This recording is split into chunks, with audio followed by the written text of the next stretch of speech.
সুপ্রিয় বন্ধুগণ, আসসালামু আলাইকুম। দূরে কাছে দেশে অথবা দেশে বাইরে থেকে বন্ধুরা ঠিক এই মুহূর্তে যে যেখান থেকে বাস্তব জীবনের গল্প শোনার জন্য আমার সাথে জয়েন করেছেন, আমি আপন। আর যে আপন জীবনের গল্পের 1122তম পর্বে আপনাকে বরাবরের মতো স্বাগতম জানাচ্ছি। কলিজার বন্ধুরা, আজ আমি আপনাকে শোনাবো বরিশালের ছেলে মোহাম্মদ বেলায়েতের জীবনের কলিজা কাঁপানো এক নোংরা বাস্তব জীবন কাহিনী। বন্ধুগণ, আজকের গল্পের টাইটেল ছেলের তালাক দেওয়া বউকে নিয়ে শ্বশুর গোপনে করে যাচ্ছে সংসার। ছেলের তালাকপ্রাপ্ত বউকে নিয়ে গোপনে শ্বশুর করে যাচ্ছে সংসার। দেখেন, এই গল্পটা পড়ার পর আমার একটা কথাই মনে পড়লো। আমার মা মাঝে মাঝে বলে যে টাকা দেখলে নাকি কাঠের মূর্তিও হা করে। টাকা দেখলে কাঠের মূর্তিও হা করে। তার মানে হচ্ছে আপনার কাছে যদি টাকা থাকে তাহলে সেই মানুষগুলো আপনার সাথে বন্ধুত্ব তৈরি করতে চাইবে যারা আপনাকে রাস্তায় দেখলে থুতু ফেলতো। এটাই বাস্তব। এবং টাকা এমন এক কাগজে বানানো জিনিস যে সব কাগজ ডাস্টবিনে গেলেও, ময়লা স্তূপে গেলেও ওই টাকায় বানানো কাগজটা কখনো ময়লা স্পর্শ করতে পারে না। আর ময়লাতে পড়ে গেলেও এটাকে খুব পরিষ্কার করে উঠিয়ে মানুষ সেলাম করে। দেখেন, এই গল্পটা এক প্রবাসীর করুণ বাস্তব জীবনের গল্প। আমি সবাইকে অনুরোধ করব শুরু থেকে শেষ পর্যন্ত বরিশালের ভাই মোহাম্মদ বেলায়েতের জীবনের গল্পটা আমার মুখ থেকে শুনবেন এবং গল্প শেষে প্রবাসী বেলায়েতকে আপনার মতো করে একটা মন্তব্য কমেন্ট বক্সে লিখবেন। ধন্যবাদ সবাইকে। সুপ্রিয় বন্ধুগণ, আসসালামু আলাইকুম। আমার নাম মোহাম্মদ বেলায়েত হোসেন, আমার বাড়ি বরিশাল। বন্ধুগণ, আমি আমার জীবনের গল্পটা শুরু করার শুরুতে আপনাদেরকে আমার পরিবারের বিষয়ে জানিয়ে রাখি। আমার পরিবারে আমি আছি, আমার বাবা আছে, মা আছে, রয়েছে আমার ছোট একটা বোন সহ আমার দাদি। আমাদের পরিবারটা বরিশাল শহর থেকে অনেক দূরে, সবুজ শ্যামলা করা কোনো এক ছোট্ট মায়াবী গ্রামে এক নিম্ন মধ্যবিত্ত পরিবার। আমার বাবা আসলে পেশায় তেমন কিছুই করতো না। আমি আমার বাবাকে তেমন কিছু করতে দেখতাম না, কিন্তু আমার মা হাতের অনেক কাজ জানতো এবং হাতে আমার মা অনেক ধরনের জিনিস বানাতো, যেমন করে কাঁথা, পাটির বিছনা, এটা ওইটা আমার মা বানাতো। এবং আমার মায়ের কাছ থেকে দূর দূরান্ত থেকে মানুষ এসে এগুলো কিনে নিত। আমার বাবা যদি খুব বড়জোর কোনো কাজ করতো, হয়তো দূরে কোথাও আমার মায়ের এই হাতে বানানো জিনিসগুলো ডেলিভারি দিয়ে আসতো। এটাই ছিল আমার আব্বার একমাত্র কাজ। আর আমার আব্বার সবসময় গায়ে বাতাস লাগিয়ে চুল ইস্ত্রি করে খুব সুন্দর করে দামি কাপড় চোপড় পরে আমার আব্বা ঘুরে বেড়াতো। এই নিয়ে আমার মায়ের সাথে আমার বাবার মাঝে মাঝে অনেক ঝগড়া হতো। বাবার বয়সী যারা আছেন তারা মাঠে ঘাটে কাজ করে সংসারের দায়িত্ব পালন করে, কিন্তু আমার বাবা এমনভাবে কোনো কিছুই করে না। এভাবে আমার শৈশবের দিনগুলো কাটে। আমার বয়স তখন প্রায় 9 বছরের কাছাকাছি। ওই মুহূর্তে আমার বাবার বয়স 6 বছর। আমার বাবা তখন সিদ্ধান্ত নিল যে বাবা আর বরিশালে থাকবে না, বাবা ঢাকাতে যাবে কাজের উদ্দেশ্যে। এই বয়সে আমার বাবা যখন কাজের উদ্দেশ্যে ঢাকায় যেতে রাজি হলো, আমার মা একথা শোনা মাত্রই অত্যাধিক খুশি হলো। মা বলল, আলহামদুলিল্লাহ, আব্বার উপরে আল্লাহ হয়তো রহমত করেছে, এই জন্য আব্বা কাজের সন্ধানে ঢাকার উদ্দেশ্যে যাবে। যাই হোক, সবশেষে আমার আব্বা কাজের সন্ধানে ঢাকাতে যায়। আব্বা যখন কাজ করতে ঢাকাতে যায়, আম্মা তখন অত্যাধিক খুশি হয়। আম্মার সাথে চিঠিপত্রের মাধ্যমে আমার আব্বার যোগাযোগ হতো। এভাবে প্রায় বৎসরখানি কেটে গেল। এবং বৎসরখানি কেটে যাওয়ার পরে আমার আম্মা এমন এক নিউজ পেল, এমন এক খবর পেল, যেটা পাওয়ার পরে আমার আম্মা অবাক হয়ে গেল। আমার মা জানতে পারলো আমার বাবা আসলে আমার মাকে ধোঁকা দিয়েছে। রাজধানী ঢাকাতে কাজের কথা বলে আমার বাবা যদিও বাড়ি থেকে বের হয়, আমার আব্বা কিন্তু ঢাকা শহরে যায়নি। আমার আব্বা মূলত বরিশাল শহরে এক মহিলার সাথে পরকীয়ার সম্পর্কে জড়িয়ে পড়ে এবং সেই মহিলাকে তার স্বামীর কাছ থেকে এনে আমার বাবা সেই মহিলার টাকা পয়সা বসে বসে খাচ্ছে বরিশাল শহরেই। এরকম খবর আমার মায়ের কানে আসে। এই খবর মায়ের কানে আসলে পরে মা তখন অনেকটা কান্নাকাটি করে, অনেকটা ভেঙে পড়ে যে কোনোভাবেই আমরা এত বড় হওয়ার পরেও আমার বাবাকে আমার মা ঠিক করতে পারলো না। একটা সময় অনেক কাটাকাটি করে, অনেক খোঁজাখুঁজি করে বরিশালে আমার আব্বা যেখানে ভাড়া থাকতো সেই বাসার ঠিকানা আমার আম্মা বের করে পরে একদিন সকালবেলা ভোরে আমার মা আমাকে নিয়ে ওই বাসার উদ্দেশ্যে রওনা দেয়। আমরা ওখানে আস্তে আস্তে প্রায় আপনার দুপুর গড়িয়ে বিকেল হয়ে যায়। বিকেল আনুমানিক 2টা থেকে 3টার মধ্যে আমার মা তখন ওই বাসায় এসে হানা দেয় এবং ওই বাসায় এসে আমার আব্বা এবং আমার সৎমাকে হাতে নাতে ধরতে পারে, তারা ঘরের মধ্যে আছে। এরপরে আমার আব্বা আমার মা ওইখানে লোকের সামনে আমার আব্বাকে জুতা পিটা করে। সেখানকার অনেক লোকজন জড়ো হয়ে যায় এবং সবাই আমার আম্মাকে জিজ্ঞেস করে ঘটনা কি। আমার আম্মা তখন পুরো বিস্তারিত মানুষের কাছে বলে এবং বলার পরে সবাই বলে যে তারা তো দীর্ঘদিন ধরে এখানে সংসার করে আসছিল। এই মহিলার স্বামী নাকি বিদেশ থাকতো এবং স্বামীর বিদেশে পাঠানো টাকা থেকে টাকা নিয়ে আমার আব্বার সাথে এই মহিলা পালিয়ে আসে।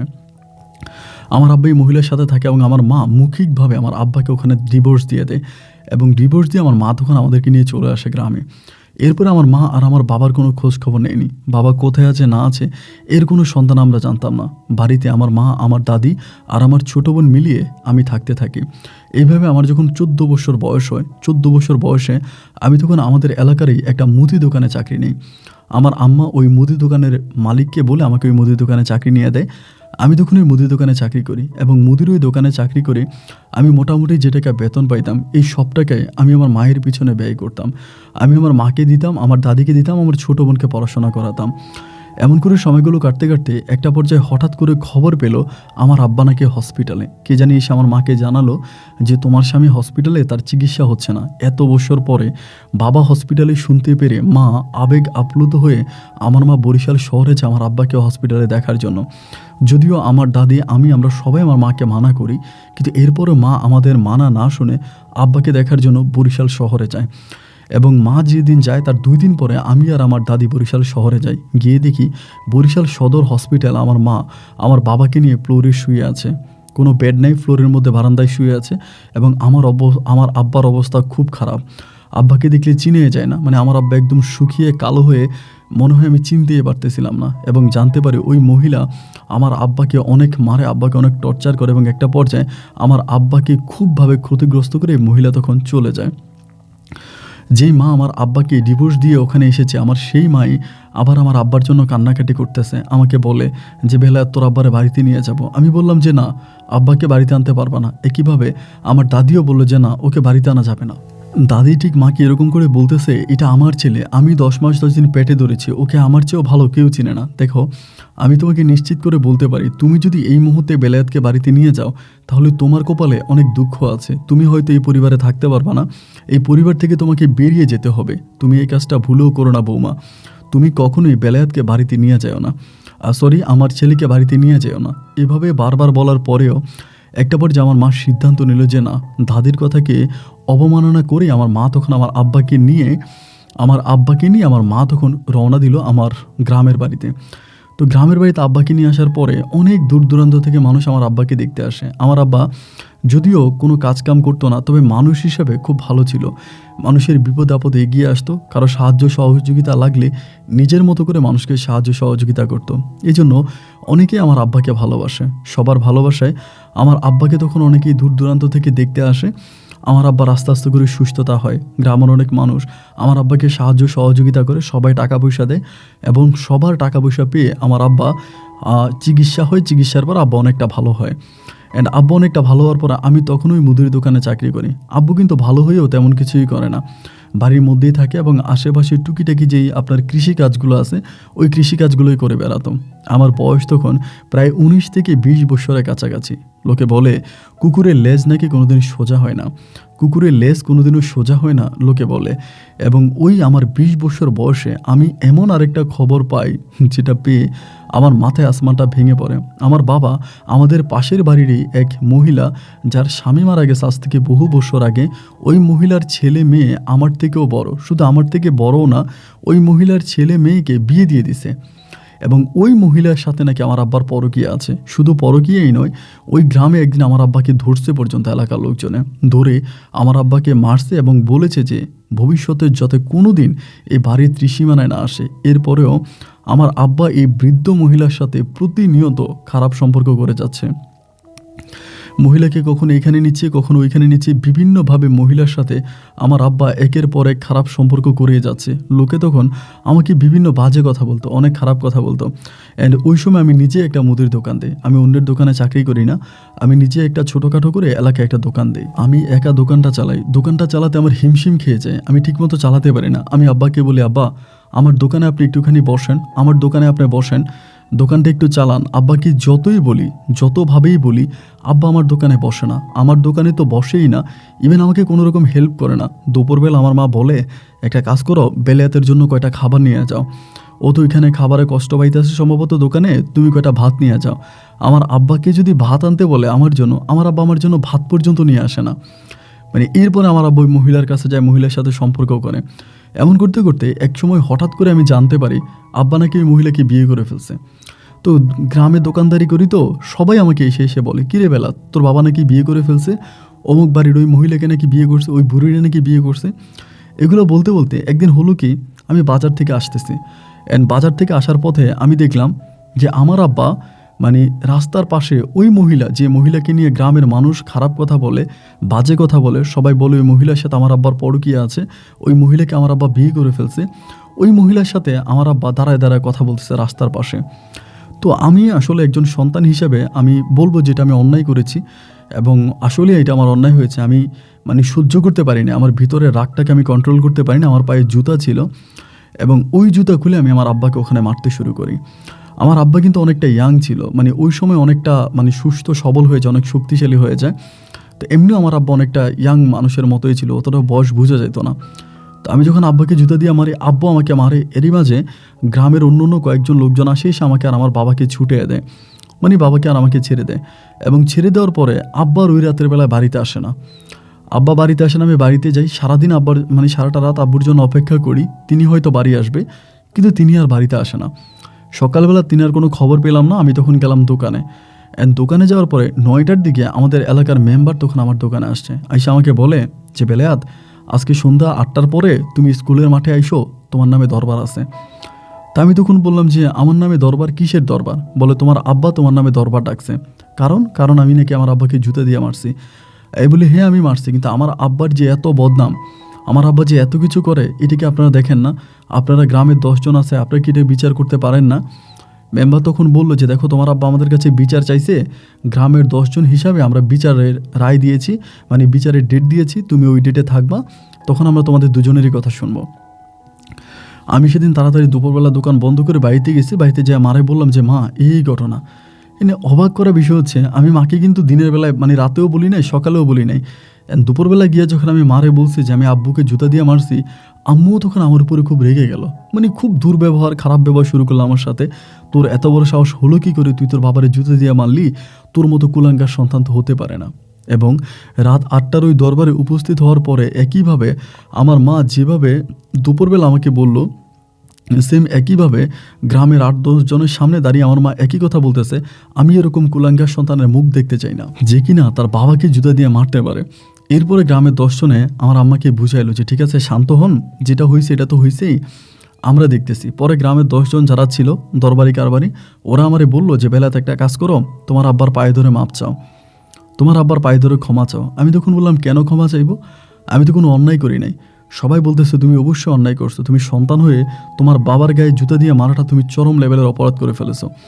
আমি তখন বললাম আমার এই অপরাধটাকে আপনারা অনেক বড় করে দেখলেন, অথচ আমার আব্বা যে ছোটোবেলা থেকে আমাদেরকে এইভাবে কষ্ট দিয়ে আসতেছে, আমার মাকে কষ্ট দিচ্ছে, আমার দাদিকে কষ্ট দিচ্ছে, আমার ছোটো বোনকে কষ্ট দিচ্ছে, আমাকে কষ্ট দিচ্ছে, আমাদের গোটা পরিবারটাকে আমার আব্বা ধ্বংস করে দিয়েছে। আব্বার কারণে শৈশব থেকে আমরা পড়াশোনা পর্যন্ত করতে পারিনি।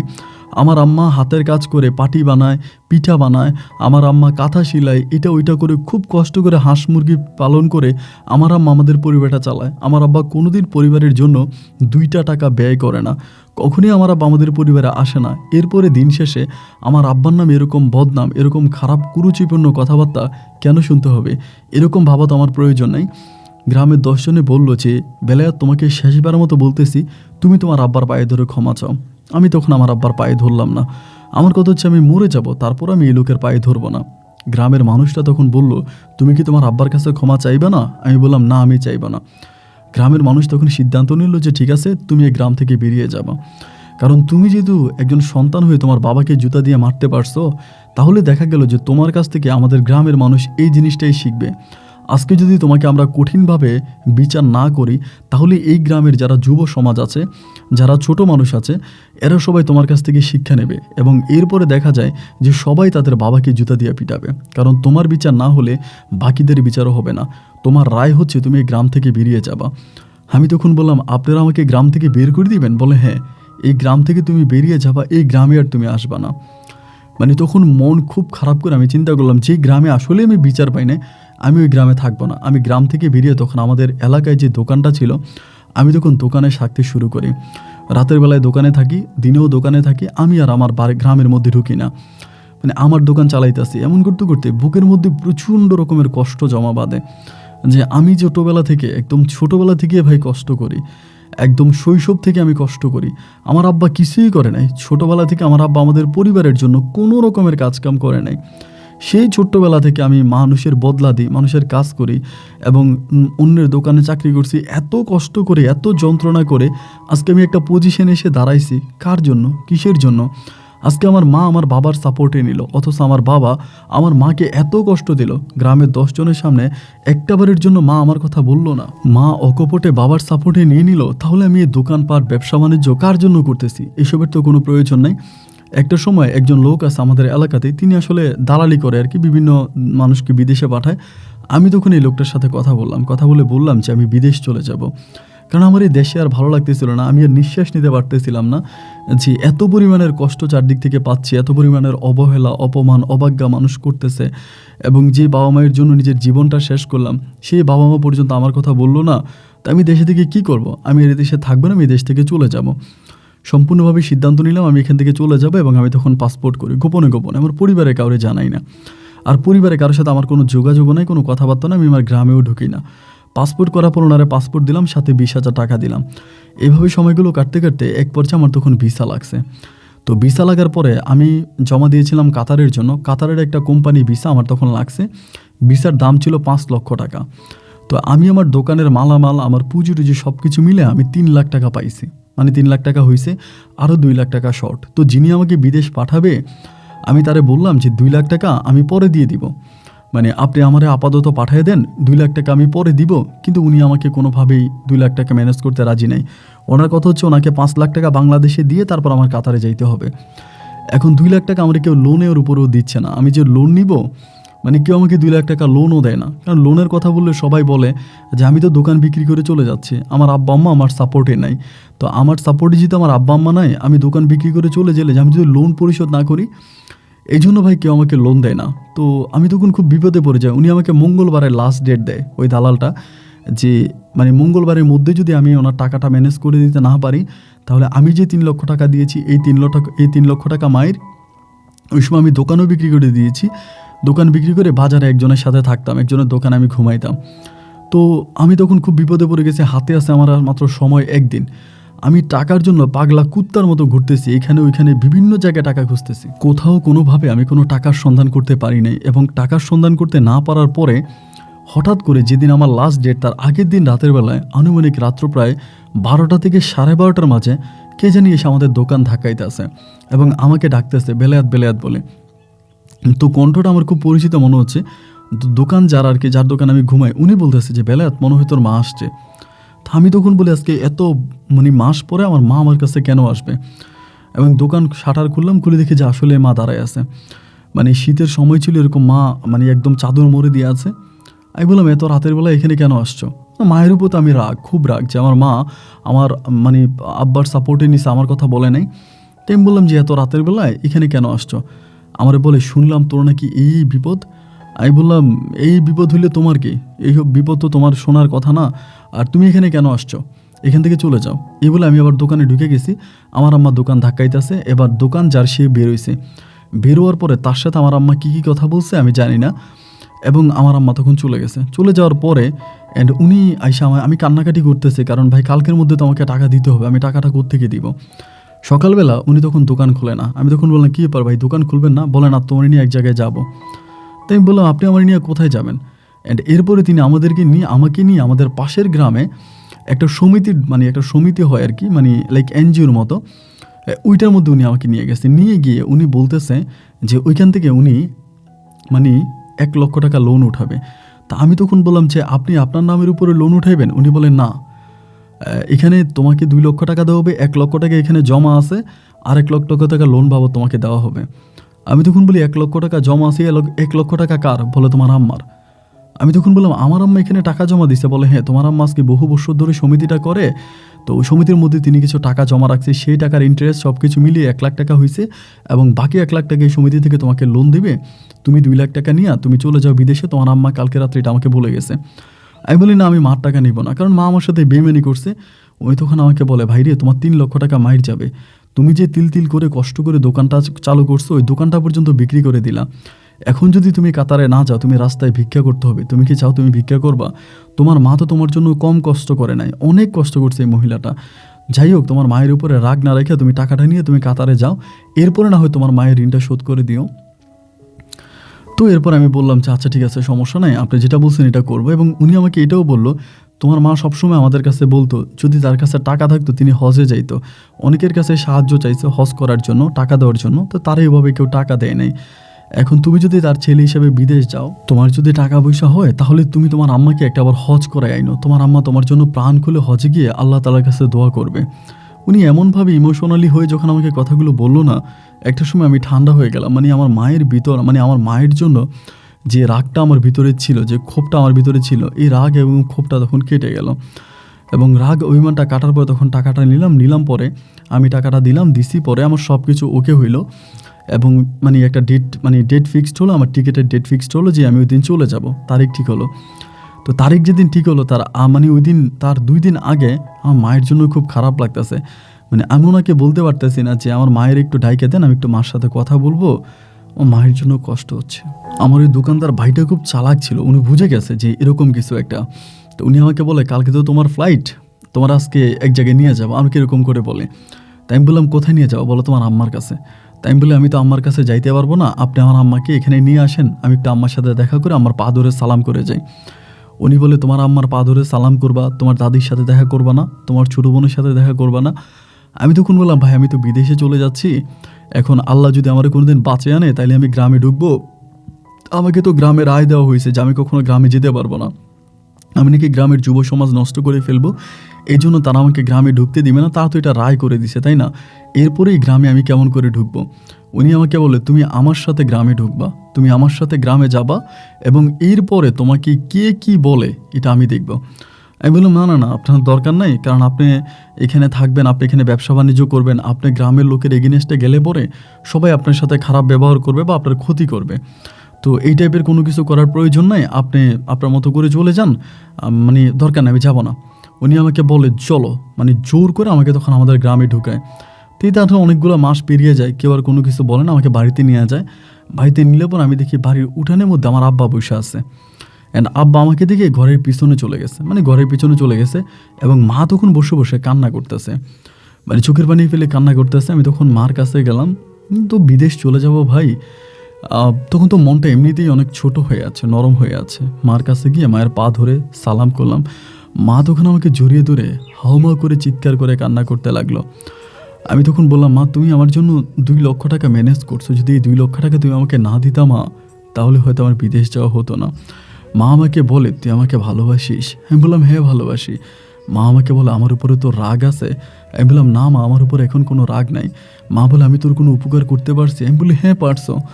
মা আমাকে বলে দেখ তোর বাবা অনেক খারাপ মানুষ, তোর বাবাকে সবাই খারাপ বলে, তোর বাবার মতো খারাপ মানুষ এই দুনিয়াতে নাই, কিন্তু সত্যি কথা কি জানিস, আমি তোর বাবার কারণেই না তোকে পাইছি।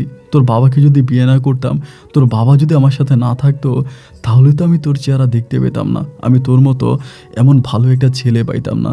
যে স্বামী আমাকে এত ভালো একটা ছেলে উপহার দিছে, আমি সেই স্বামীর বিপক্ষে কেমন করে কথা বলি বলতো? বাবারে, আমার উপর যদি তোর বিন্দুমাত্র মায়া থাকে, ঘরের পিছনে তোর বাবা দাঁড়িয়ে আছে, একটাবারের জন্য তোর বাবার কাছে গিয়ে সরি বল, তোর বাবার হাতটা ধরে তোর বাবার রাগটা ভাঙা। আমি তখন বললাম মা তুমি এটা কী বলতেছ? মুহূর্তের মধ্যে আমার ওই ভাইটা আমার হাত ধরলো, বললো বাবা তো বাবাই, বাবা খারাপ হলেও বাবা দুনিয়ার সবার কাছে খারাপ হলেও সন্তানের কাছে কখনো বাবা খারাপ হতে পারে না, তুই যা। আমি তখন আস্তে আস্তে করে ঘরের পিছনে গেলাম, ঘরের পিছনে বলে বাবা বলে ডাক দিলাম। আব্বা তখনও ওখানে রাগ করে আছে। আমি গিয়ে আব্বার হাত ধরছি, ধরা মাত্রই আব্বা আমাকে জড়িয়ে ধরে কান্না করে দিল। আমি তখন আব্বারে বললাম আব্বা আমার ভুল হয়ে গেছে, তুমি আমারে মাফ করে দাও। আব্বা আমারে বলল সন্তান কখনো বাবার কাছে ভুল করে না, সন্তানের ভুল বাবা কখনো বড় করে দেখে না। আচ্ছা ঠিক আছে, আমি তোর উপর রাগ নাই, তুই কবে যাবি? আমি বললাম কালকে আমার ফ্লাইট। আব্বা আমারে বলল আমি আর তোর মা তোর সাথে এয়ারপোর্টে যাব। আমি বললাম মা বাবা তুমি তো জানো বরিশাল থেকে এয়ারপোর্ট অনেক দূরে, বরিশাল থেকে ঢাকা যেতে লঞ্চে যেতে হয়, অনেক ঝামেলা, তুমি আর মা বাবা কষ্ট করে যায়ও না, আমি চলে যেতে পারবো। আমার আব্বা তখন আমার ওই বন্ধুটারে বলল, তাহলে তুই নিজে দায়িত্বে আমার ছেলে বেলায়াত্রে এয়ারপোর্টে পাঠিয়ে দিবি। আব্বা আমার পা ধরে, ছোটো বোনকে জড়ায় ধরে, দাদিকে আদর করে আমি তখন গ্রাম থেকে বের হলাম, বাড়ি থেকে বের হলাম। এবং এর পরের দিন আমি আমার দেশ এবং দেশের মানুষ, দেশের ভালোবাসা ত্যাগ করে আমি প্রবাসীর উদ্দেশ্যে রওনা দিলাম, যে প্রবাসে আমার আপন বলতে কেউ নাই, যে প্রবাসের আমি মুখের বাসাটা পর্যন্ত জানি না। আমি পানি খাবো, একটা লোককে এই কথাটা বললে সে আমাকে পানি এনে দেবে না। আমি টয়লেটে যাব, এই কথাটা আমি বুঝিয়ে বলতে পারবো না। একটা মাসুম বাচ্চা, একটা ছোট বাচ্চা যেমন করে কথা বলতে পারে না, মায়ের কাছে থাকে, আমি ঠিক মা বিহীন, কথা বলতে না পারে একটা ছোট্ট বাচ্চা ভিন্ন কোনো দেশে যাচ্ছি। এক পৃথিবী স্বপ্ন বুকে লালন করে, দুঃখগুলোকে বুকে জমা রেখে আমি তখন একটা পর্যায়ে কাতার গিয়ে পৌঁছাই। আলহামদুলিল্লাহ, কাতারে যাওয়ার আগ মুহূর্তে আমার যেরকম টেনশান ছিল যে আমি হয়তো কোন কাজ পাই বা কী করি না করি, খুব বেশি টেনশানে ছিলাম।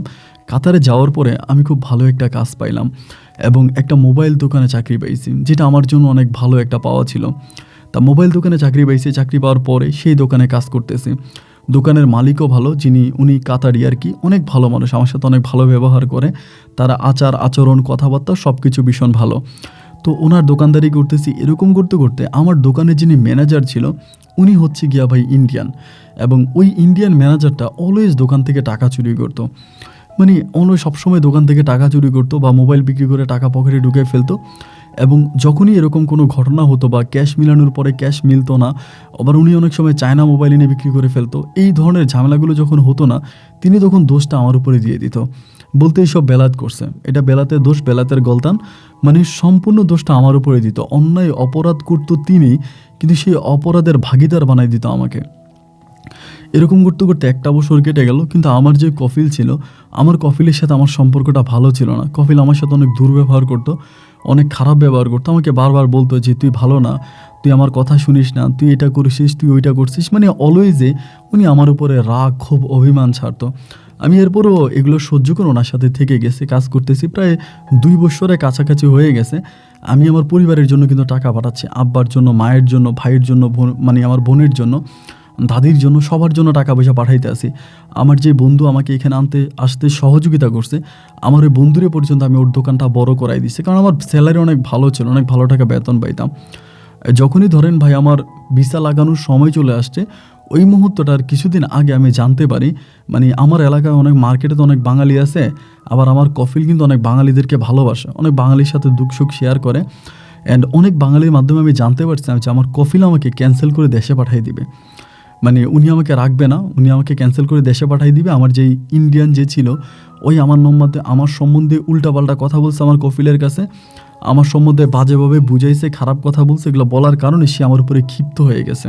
কফিল আমার উপরে রেগে গেছে এবং কফিল আর আমাকে রাখবে না, কোনোভাবে আমাকে আর কাতারের মাটিতে রাখবে না, আমাকে কাতার থেকে উনি বিদায় করে দিবে। তখনকার অবস্থাটা হয়েছে খুব খারাপ। আমি তখন কি করব, আমি তখন কিন্তু ভাষা জানি, লোকজনও চিনি। এমন করতে করতে গ্রাম সাইডে, মানে আপনার কাতারের গ্রামের দিকে একজন বাঙালি ভাইয়ের সাথে কথা হইলো মোবাইল ফোনের মাধ্যমে, এবং তিনার দোকান আছে। তিনি আমাকে বললো বেতন কম দিব, কিন্তু আমার দোকানে চলে আসো, এখানে আসলে অবৈধভাবে থাকতে পারবা। এরপরে আমি একটা সময় রাতের বেলায় দোকান থেকে পালায়া যাই, মানে দিনের বেলায় আর কি ওখান থেকে পালায়া যাই, কারণ আমার কফিল তো আমাকে আমার এই ভিসার মেয়াদ শেষ হলে পর উনি আমাকে ক্যান্সেল করে দেশে পাঠিয়ে দিবে, উনি আর আমার দায়িত্ব নিবে না বা আমার ভিসা লাগাই দিবে না। এই ভয়ে তখন আমি দোকান থেকে পালাই গেছি, পালায়া গ্রাম সাইডের বাঙালি ভাইয়ের কাছে চলে গেছি। তো বাঙালি ভাইয়ের কাছে গেলাম, ওনার বাড়ি ছিল চিটংয়ে। ওনার কাছে যাওয়ার পর আমি ওনার কাছে কাজ করতেছি, মানুষটি অত্যাধিক ভালো এবং বেতন আমাকে খুব ভালো দেয়। আমার জীবনে মনে হয় ভালো মানুষ, কেউ যদি আমাকে প্রশ্ন করে যে তোমার জীবনে দেখা সবচেয়ে ভালো মানুষটা কে, আমি তখন আমার ওই চট্টগ্রামের ভাইয়ের কথাটা বলবো, যার দোকানে আমি অবৈধভাবে যায় চাকরি করছি। ভাই বিশ্বাস করবেন না, নিজের সন্তানের মতো উনি আমাকে আদর করতো। 1 কাপ কফি উনি খাইতো না আমাকে ছাড়া, 1 গ্লাস পানি উনি আমাকে ছাড়া খাইতো না। মানে নিজের সোনার, ওখানে ফ্যামিলি আছে, বউ আছে, সন্তান আছে, সবাই আছে, ভাই আছে, বোন আছে, এরপর উনি আমাকে অত্যাধিক ভালোবাসতো। এই ভালোবাসা আমি কখনো ভুলতে পারবো না। এইভাবে 1 বছর নয়, 2 বছর নয়, টানা 5 বছর আমি তখন ওখানে থাইকা যাই ওই বাঙালি ভাইয়ের দোকানে, এবং 5 বছরে মোটামুটি অনেক টাকা ইনকাম করি, বাড়িতে টাকা পাঠাই। কিন্তু বাড়িতে তো আর যেতে পারি না, কারণ বাড়ি থেকে তো একেবারেই চলে আসছি, বাড়িতে যাওয়া তো আর কোনোভাবেই সম্ভব না। মানে একেবারেই চলে আসছি বলতে, আমি তো গেলে একেবারেই যেতে হবে, আমি তো আর এই দেশে ফিরে আসতে পারবো না। এই জন্য বোনটাকেও বিয়ে দিলাম। আব্বা তখন খুব ভালো, আম্মাও ভালো। অ্যান্ড এরকম করে সময়গুলো কাটতে কাটতে একটা পর্যায়ে আমার আব্বা আম্মা তখন সিদ্ধান্ত নিল, যেহেতু আমি যেতে পারি না দেশে, এবং আমি গেলে একেবারেই যেতে হবে, আর আমার বয়সও পড়ে গেছে, আমার বয়সও চলে যাচ্ছে, আর আমার আব্বা আম্মা ঘরে একা থাকে, আমার দাদিও তখন অসুস্থ মানুষ। পরে আব্বা মা বাবা মিলে তখন সিদ্ধান্ত নিল যে আমাকে বিয়ে করাই দিবে। তো বিয়ে করাবে কিভাবে? আমাকে মোবাইল ফোনে বিয়ে করাবে, মোবাইলের মাধ্যমে বিয়ে করাবে। তো অনেকের সাথে যখন আলোচনা করতাম, অনেকেই যে এটার আসলে এগেনস্টে সাপোর্ট দিত। প্রায় মানুষ বলতো কি যে মোবাইলে বিয়ে করলে বউ থাকে না, মোবাইলে বিয়ে করলে পরে বউ চলে যায়, বউ থাকে না, বউ এটা করে, বউ এটা করে, মানে অনেক কথাবার্তা অনেকেই বলতো। তো এগুলো শুনতাম যে না, আসলে আমার বউ আমার সাথে থাকবে কিনা, বা মোবাইলে বিয়ে করলে, বা মেয়ে হয়তো মোবাইল ফোনে দেখতে একরকম হবে, এখন বাস্তবে যাওয়ার পরে হয়তো মেয়ে আমার ভালো লাগবে না, আমি তো তখন আর মেয়ের সাথে সংসার করতে পারবো না। এই ধরনের অভিমান বা রাগগুলো বা এই ধরনের কথাবার্তাগুলো নিজের মাঝে জাগতো। এরপরও আমার আব্বা আম্মা দুজনেই বললো যে না, আমরা দেখে শুনে খুব বংশীয় একটা মেয়ে তোকে বিয়ে করাবো, যে মেয়েটা দেখতে শুনতে ভালো, পারিবারিক অবস্থা ভালো। এরকম করতে করতে আমাদের এলাকা থেকে বেশ দূরের কোনো একটা জায়গায় ঝোনাকি নামের এক মেয়েকে আমার আব্বা ঠিক করে, এবং মেয়েটাও দেখতে শুনতে খুবই ভালো ছিল। যাই হোক, আলহামদুলিল্লাহ আব্বা আম্মাকে রাজি খুশি করিয়ে তখন ওই মেয়েকে আমি বিয়ে করব। মেয়ের ছবি আমার জন্য পাঠানো হয়, এবং ভিডিও কলে আমি মেয়ের সাথে কথা বলি, মেয়েকে দেখি মেয়ে উঁচে লম্বা বা সর্বদিক থেকে ঠিক আছে, মানে পছন্দ করার মতো একটা মেয়ে। পরে সিদ্ধান্ত নিলাম যে ঠিক আছে, এই মেয়েকে আমি বিয়ে করব। পরে আব্বা বিয়ের ব্যবস্থা করলো, লোকজনকে জানালো, মেয়ের এলাকার লোকজনকে জানালো, তখন পারিবারিকভাবে এই ঝোনাকি মেয়েটার সাথে আমার বিবাহ সম্পন্ন হলো, মানে মোবাইল ফোনের মাধ্যমে আর কি। আপনারা তো অনেকেই জানেন ভিডিও কলে যেভাবে বিয়েগুলো হয় ওভাবেই বিয়ে হয়েছে।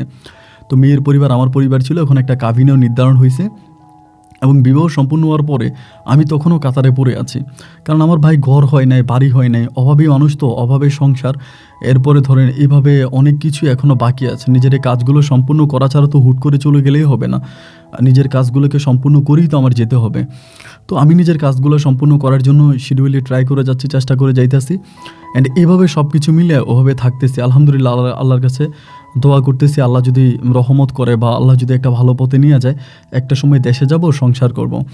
অ্যান্ড এইভাবে বিয়ের প্রায় 1 বছরের মতো কেটে যায়, 1 থেকে 1.5 বছর। এখানে একটা বিষয় বলে রাখা ভালো, আমি কাতারে আসার পর থেকে শুধুমাত্র টাকা কিন্তু আমার মায়ের কাছে দিতাম। আমি আমার আব্বার অ্যাকাউন্টে কোনো টাকা পাঠাইতাম না, এবং আমি আমার বউকেও কিন্তু কোনো টাকা দিতাম না। মানে বিয়ের পরে আমার আম্মার নামে অ্যাকাউন্ট খোলা, এবং আমি সবসময় আমার আম্মার অ্যাকাউন্টে টাকা পাঠাইতাম। কারণ আমি যে আজকে কাতারে আসছি, এটার একমাত্র অবদান আমার মা। আমার মা যদি না থাকতো তাহলে আমি কিন্তু কাতারের মুখ দেখতাম না, বিদেশে আসতে পারতাম না। মা আমাকে সাপোর্ট দিয়েছে, ভালোবেসেছে, এবং মায়ের সাপোর্ট আর ভালোবাসার জন্যই কিন্তু আমি আজকে কাতারে এসে 2 টাকা ইনকাম করে পরিবারকে দিতে পারতেছি। পরে দেখা গেল মায়ের অ্যাকাউন্টে টাকা পাঠাই, অ্যান্ড আমি বিয়ে করার প্রায় 1.5 মাসের মানে 1.5 বছরের মাথায় আমি যে টাকা দিতাম, আমার মা কিন্তু আমার বউকে হাত খরচের টাকা দিত। তো হাত খরচের টাকা আমার বউয়ের কিন্তু কোনো চাহিদা ছিল না, মানে আমার কাছে কখনো কোনো কিছু চাইতো না যে আমাকে এটা দাও, আমাকে ওইটা দাও, এগুলো কোনো কিছুই বলতো না। এমন করতে করতে একটা পর্যায়ে আমার আম্মা প্রায় অনেকটাই অসুস্থ হয়ে যায়। অসুস্থ হয়ে গেলে পরে আম্মা ঘরের কাজ আর ওভাবে করতে পারতো না, আগে যেরকম ঘরের কাজ করা লাগতো এভাবে করতে পারতো না। তখন দেখা যায় ঘরের বেশিরভাগ কাজগুলোই আমার মানে আমার বউ করতো। দেন একটা পর্যায়ে হঠাৎ করে আমি খেয়াল করে দেখলাম আমার বউ আমার উপরে খুব রাগান্বিত, মানে আমাকে কি জানি একটা ইম্পর্টেন্ট বা গুরুত্বপূর্ণ কথা আমাকে বলতে চায়, কিন্তু বলতে পারতেছে না, মানে কোনো একটা গুরুত্বপূর্ণ কথা সম্ভবত আমাকে বলবে। এরকম করে কথা ঘুরাইতেছে। এমন করতে করতে আমার পাশের ঘরের এক চাচি, মানে উনি আমার সাথে সম্পর্ক ভালো, আমার বউর সাথে সম্পর্ক ভালো, আমার ওই চাচি একদিন আমারে বললো যে বেলায়াত, এমনি ফোন করে মাঝে মাঝে মাঝে মাঝে ওনার সাথে আমার কথা হইতো আর কি। তো কথা হইতে হইতে উনি একদিন আমারে বলে, বেলায়াত তোমার একটা কথা বলি, তুমি তো শিক্ষিত ছেলে, পড়াশোনা করা ছেলে।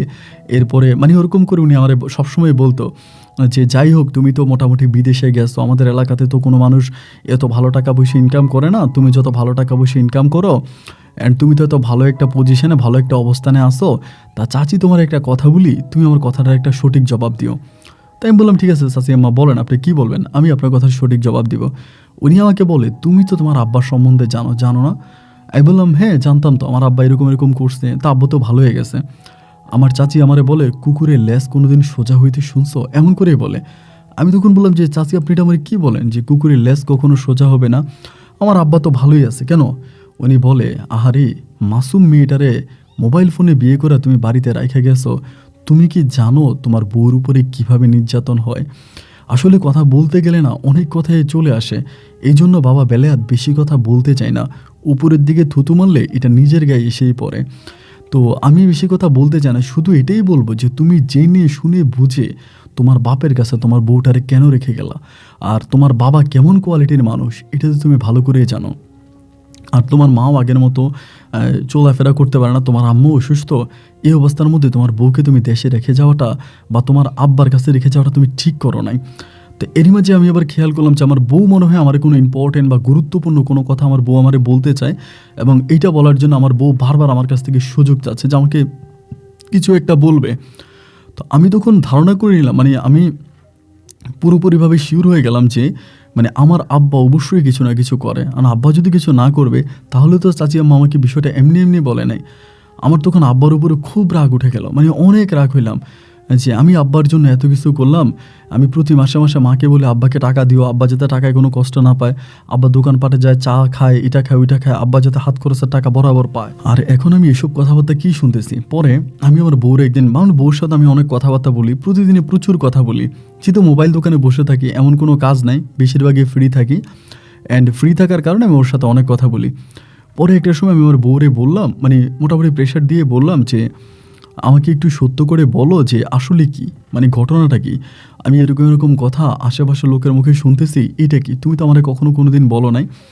আমার বউ তখন মানে হু হু করে কান্না করতে শুরু করে। আমি বললাম, জোনাকে কান্না করো না, মানে আমাকে বলো কি হয়েছে, কান্না কেন করতেছো? কান্না না করে সত্যিটা বলো।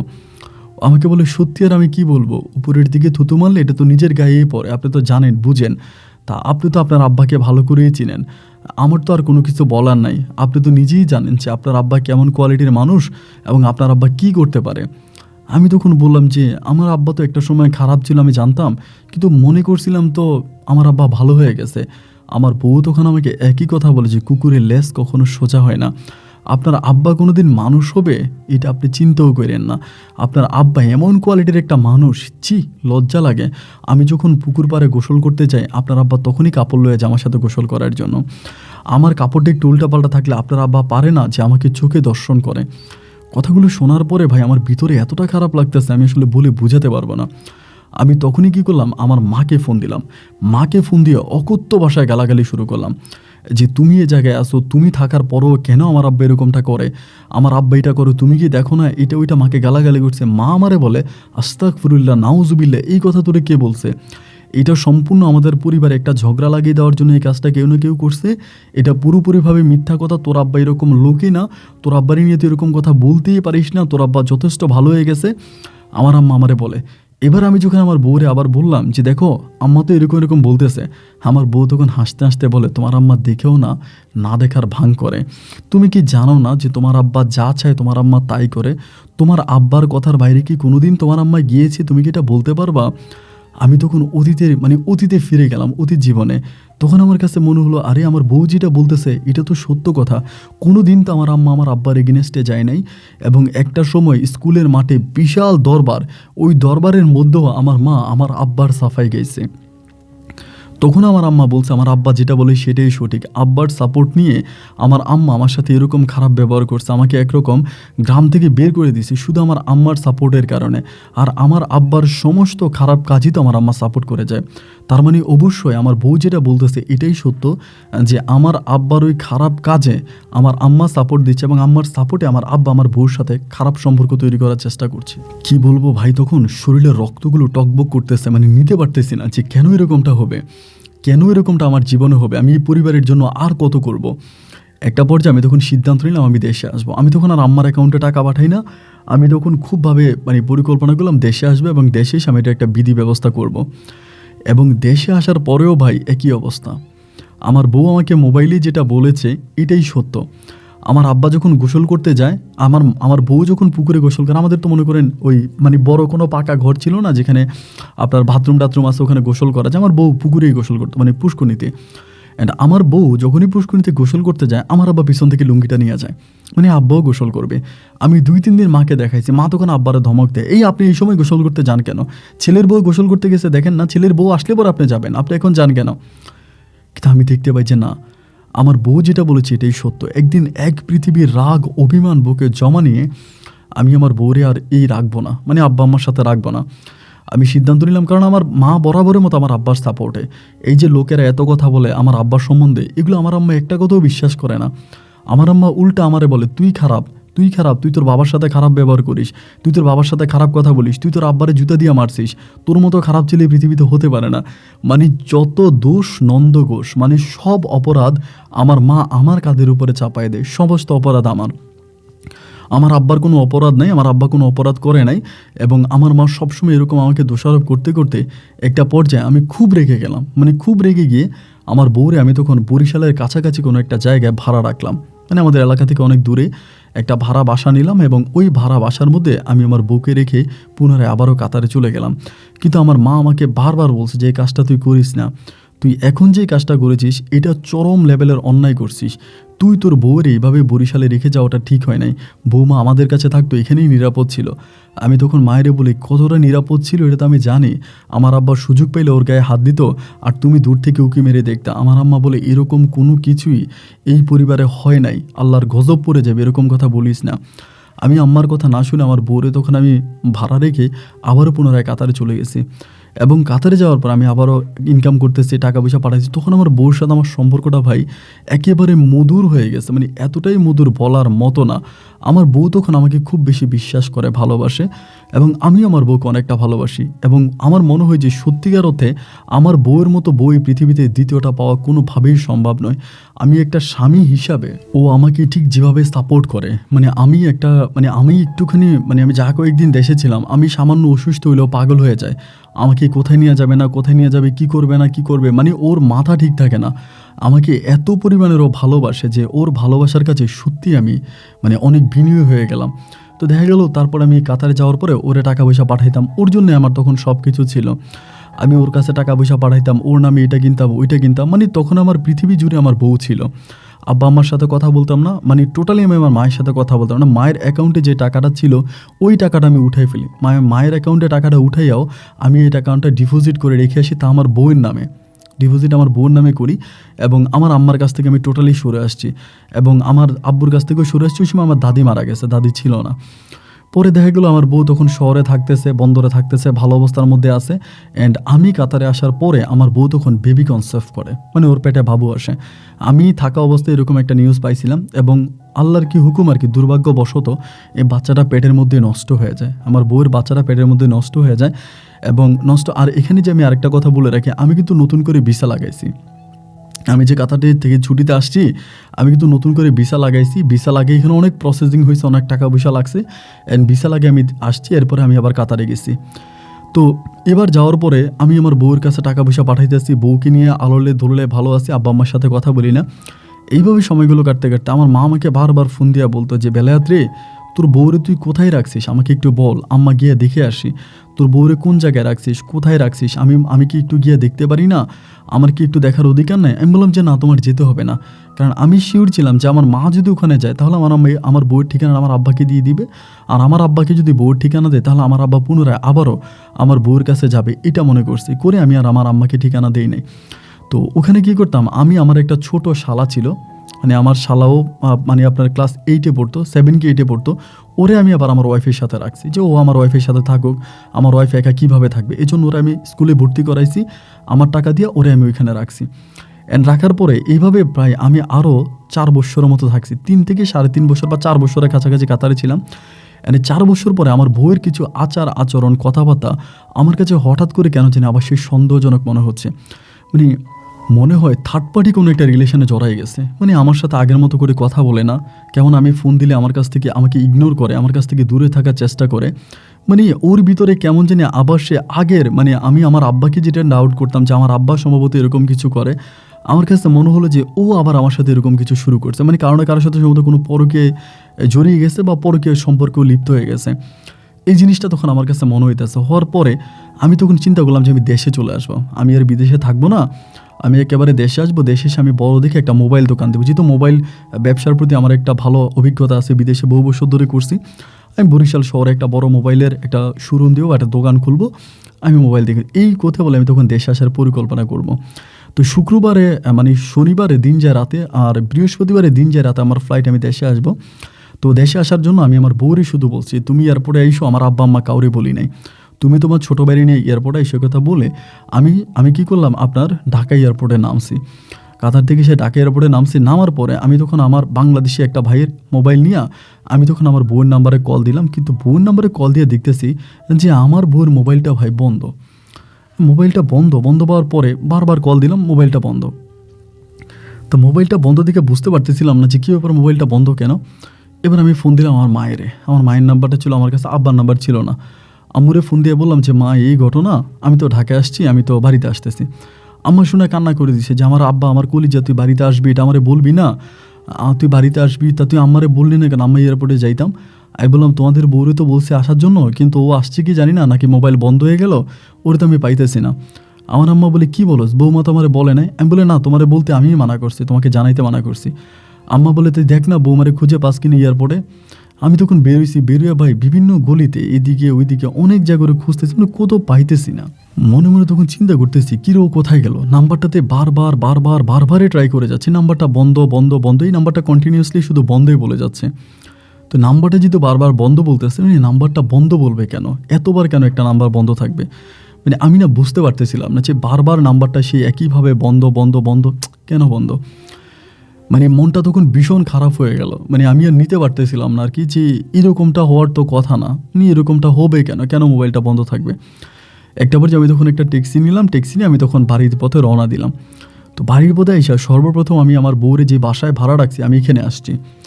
এখানে এসে আমি গিয়ে দেখি যে আমার বউয়ের ঘরে তালা মারা, মানে আমার বউ ঘরে নাই, তালা মারা এবং নাম্বারটাও বন্ধ। আমি তখন আমার বাড়িতে না গিয়ে আমার শ্বশুর বাড়িতে গেছি, ব্যাগ ট্যাগ নিয়ে, চিন্তা করি ট্যাক্সি নিয়ে কিন্তু ঘুরতেছি। শ্বশুর বাড়িতে গেছি, যে শ্বশুর শাশুড়িরে বললাম যে এই ঘটনা। তারা বলে কি বলো, ও তো তোমার আনতে ঢাকায় গেছে। তা ও আমার আনতে ঢাকায় গেলে তাহলে ও গেল কোথায়, আমি তো ঢাকায় পাইলাম না। তা ওরা বলে তা আমরা তো জানি না। বাড়িতে আসছি, বাড়িতে আসার পরে আমি আম্মার কাছে বলতেছি যে আম্মা এই ঘটনা। তখন অনেক রাত হয়ে গেছে যখন বাড়িতে আসছি। আম্মা আমারে বলে আমি তোরে বারবার বলছিলাম যে বউরে এরকম বাইরে রাখিস না, তুই থাকস বিদেশে, তোর বউরে তুই ঢাকায় ভাড়া রাখছিস, আর বরিশাল শহরে ভাড়া রাখছিস, এটা কি তুই ঠিক করছিস? এই কাজটা তো তুই ভালো করস নাই। এবং বউরা তো এই জন্যই খারাপ হয়ে যায়, সম্ভবত খারাপ কোনো লাইনে চলে গেছে, কারোর সাথে পরকীয়া ছিল, পরকীয়ায় চলে গেছে। আমি বললাম না মা, আমার বউরে আমি ভালো করেই চিনি, আমার বউ কোনো পরকীয়ায় লিপ্ত হতে পারে না, ও কোথাও যায় নাই, আমি ওরে ভালো করে চিনি, আজকে বহু বছর ধরে ওর সাথে আমি এসে, এরকম কোনো কিছুই করবে না। আমার আম্মা বলে ঠিক আছে, যদি না করে তাহলে তো ভালোই, আমিও তো চাই এরকম কোনো কিছু না হোক, তাই তুই তোর বউরে খুঁজা দেখ কোথায় গেছে। আমি পাগলা কুকুরের মতো কি খুঁজে বেড়াইতে আসি, কোথাও ওরে পাই না। এবং একটা সময় পুলিশে কমপ্লেন করি, থানাতে যাই, বিভিন্ন লোকদের কাছে বলি, ফেসবুক সহ বিভিন্ন মাধ্যমে বড় বড় ইউটিউবার যারা আছে তাদের সাথে যোগাযোগ করি এবং তাদের মাধ্যমে আমি অ্যাড দিতে থাকি। বাট অনেক দিন কেটে গেল, আমি আমার বউয়ের কোনো সন্ধান পেলাম না। আমার অবস্থা তখন ভাই এতটাই খারাপ হয়ে গেছে, আমি আর কোনো কিছু নিতে পারতেছিলাম না, মানে কান্নাকাটি করি, প্রচণ্ড কান্নাকাটি করি। এখন আমি কোথায় যাব, ওর তো আমি খুঁজে পাই না। এবং এরকম করতে করতে আমি পুনরায় আর কাতারে গেলাম না। যদি আমার আব্বা আমাকে বারবার বলছে কাতারে চলে যা, নিজের জীবনটা নষ্ট করিস না, নিজের জীবনটার ক্ষতি করিস না, তুই কাতারে চলে যা, আমি আমার আব্বার কথা মতো আর কাতারে গেলাম না। না গিয়ে আমি আমার বউরে খুঁজে বেড়াইতেছি। প্রায় 6 মাস হয়ে গেছে, বউর কোনো সন্ধান পাইনি। কিন্তু ভাই 6 মাস পরে একটা বিষয় আমাকে খুব অবাক করে কি আপনি শুনলে আপনি নিজেও অবাক হবেন, যে আমার আব্বা আমার কাছ থেকে একটা টাকাও নেয় না। মানে আমার কাছ থেকে আমার আব্বা টোটালি কোনো টাকা নেয় না, আমার কাছ থেকে কোনো টাকা তো নেয়ই না। আমার আব্বা অনেক দামি দামি পোশাক আশাক পরে, অনেক ভালোভাবে চলাফেরা করে, দামি ফোন ব্যবহার করে, দামি সিগারেট খায়। এখন আমার আব্বার আয়ের উৎসটা কি, আমার আব্বা টাকা পায় কোত্থেকে? এই প্রশ্নটা প্রথম আমার মনে জাগলো। খুব খেয়াল করে শুনলে বিষয়টা বুঝতে পারবেন। তো আমি চিন্তা করলাম যে আব্বা কোনো কাছ থেকে কোনো টাকা টুকা ইনকাম করে কিনা। আর আমি বিদেশে যত বছর ছিলাম, আমি কিন্তু আমার আব্বাকে একটা সিগারেটের টাকাও দিই নাই। আর আমার মাকে আমি যে টাকা দিতাম, মায়ের টাকা আমি মায়ের কাছ থেকে বুঝে নিতাম। মা হয়তো বড় জোর আব্বাকে 2 থেকে 3 হাজার টাকা দিত প্রতি মাসে চলার জন্য, এর বাইরে বা এর বেশি আমার আম্মা আমার আব্বাকে একটা টাকাও দিত না। তাহলে আমার মনে প্রশ্ন হচ্ছে যে তাহলে আমার আব্বা এইভাবে চলাফেরা করে কিভাবে? এই টাকা পয়সা আমার আব্বা কোথায় পায়, কোত্থেকে পায়? সেই প্রশ্নের সূত্র ধরে আমি তখন আমার আব্বাকে ডাউট করতে শুরু করি এবং ডাউট করার পরে আমি আব্বাকে খুঁজতে থাকি যে আব্বা কোথায় টাকা পায়, কোত্থেকে টাকা পায়। এইভাবে খোঁজাফেরা করতে থাকি, দেখলাম যে আব্বার আয়ের কোনো উৎস নেই, উনি কোথাও কোনো কাজ করে না। এরকম করে দীর্ঘদিন ঘোরার পরে আমি হঠাৎ করে বুঝতে পারি আমার আব্বা কোথায় জানি চলে যায়। 1 দিন 2 দিনের জন্য কোথায় চলে যায়, 1-2 দিন বাড়িতে থাকে না। এইভাবে ইনকোয়ারি করতে একটা পর্যায়ে আমি জানতে পারি আমার বাবা গোপনে আমার বউকে নিয়ে বরিশাল শহরে থাকতেছে।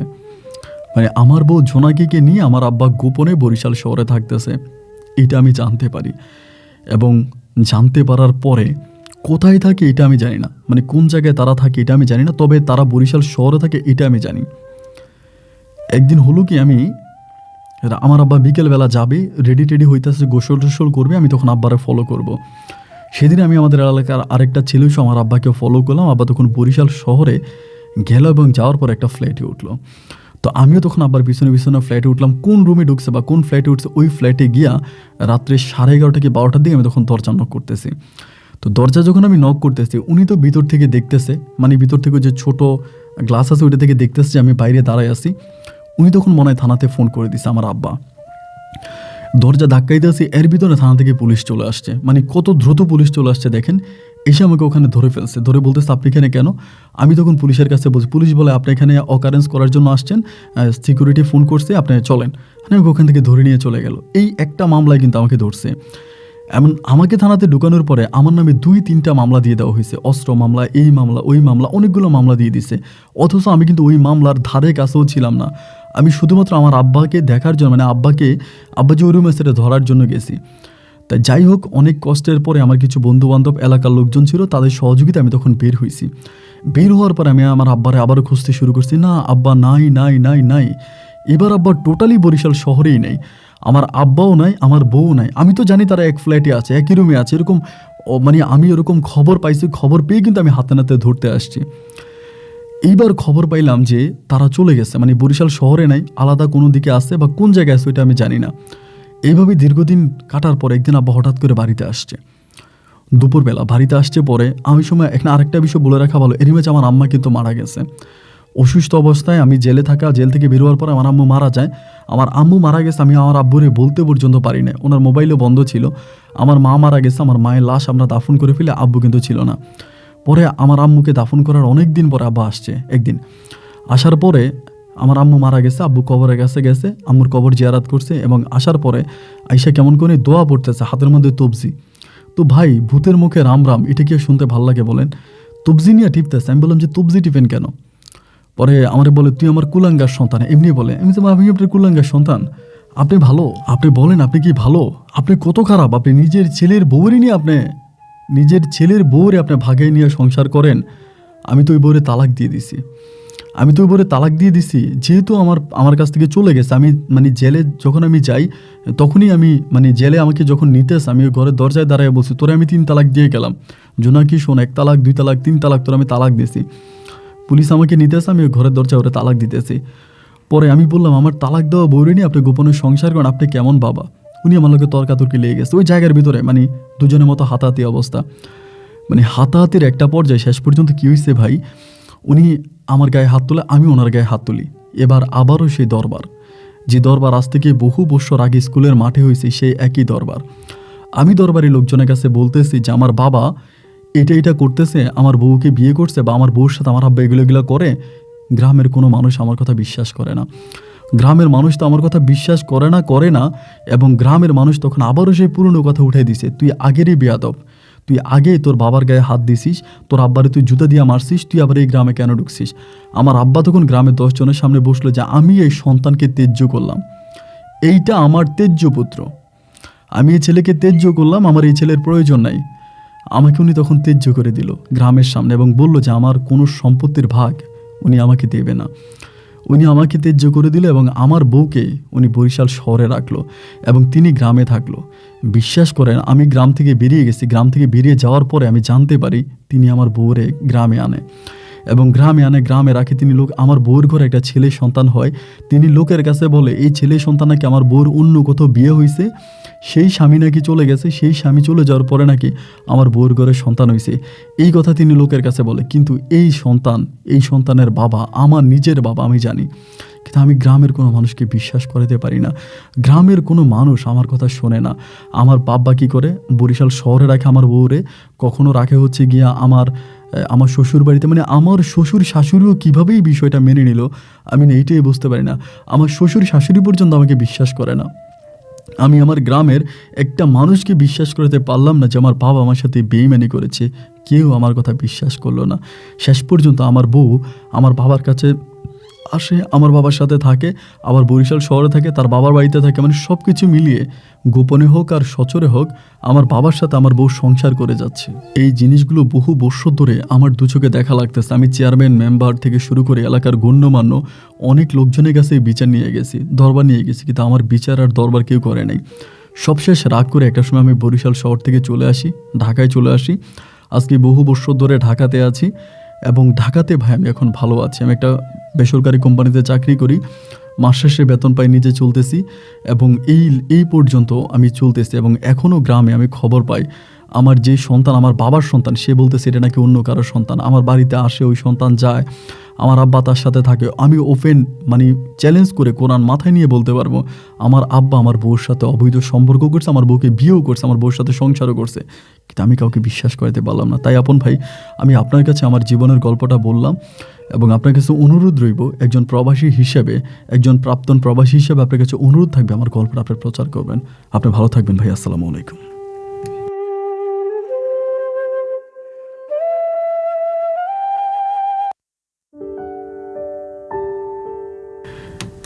প্রিয় বন্ধুরা, সবাইকে অনেক বেশি ধন্যবাদ এতক্ষণ পর্যন্ত বরিশালের ভাই মোহাম্মদ বেলায়েতের জীবনের বাস্তব গল্পটা শুরু থেকে শেষ পর্যন্ত আমার মুখে শোনার জন্য। বন্ধুগণ, এই বেলায়েতের গল্পটা অনেক লম্বা ছিল। আই এম সরি, বেলায়েত ভাই হয়তো শুনলে তিনিও বলবে যে আপন ভাই আমার গল্পটাকে অনেক শর্ট করে ফেলেছে।